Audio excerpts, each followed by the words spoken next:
All right, so for this next feature, let's do some audience participation here. Okay, so how many people here care about maintaining the quality of their app over time? All right, and how many have 100% test coverage over their entire app right now? Right, so we see the disconnect. All right, and that is because, quite frankly, building tests is a bit of a pain. And very few of us enjoy doing it. But at the same time, it's a very crucial part of the development cycle. And which is why we've introduced our most recent feature, testing, directly within FlutterFlow. And Anton is going to come up and give us a preview of that as well. Hi, everyone. I'm Anton. I'll show you how to create automated tests for your FlutterFlow projects. So here I have a social network app. Let's create a test that users can sign in with their emails and passwords. I start by opening the testing tab, and I start a new test. I give it a name, say login test, and a description. Sign in with email and password. Now I need to add test tabs. As my first tab, I wait for the app to load. Then I need to enter the email.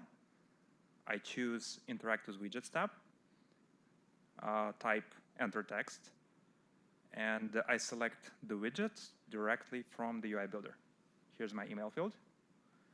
And I enter the email of my test user. Test at. Then I do the same exact thing for the password. Interact with widget, enter text from UI builder, password, and enter my test password.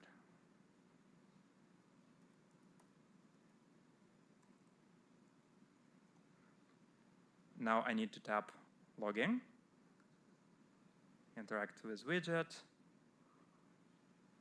tap UI builder, login, confirm. After that, I need to verify that it landed on the correct page. I first wait for the previous steps to finish, because loading a page takes time. And I confirm that I'm on the right page by checking that a certain text that I know must exist on that page is actually present on the page. Expect result. I will find it by text, because I'll go check this out. It's a title of a post on my social network that I know exists. Finds widgets. And that's my test. Now, when I download the code for the project, it will also generate the test code. And I can run this on my device, or I can integrate it with any CI/CD tool. Let's see this in action. So, okay, sorry. All right, you see it entering email, password, type in login, waiting for the page to load. Takes time with an emulator. And now it will check that this text is present on the page. Ta-da. It finished successfully. And that's how you create automated tests for your FlutterFlow projects. Yeah. Thanks, everyone.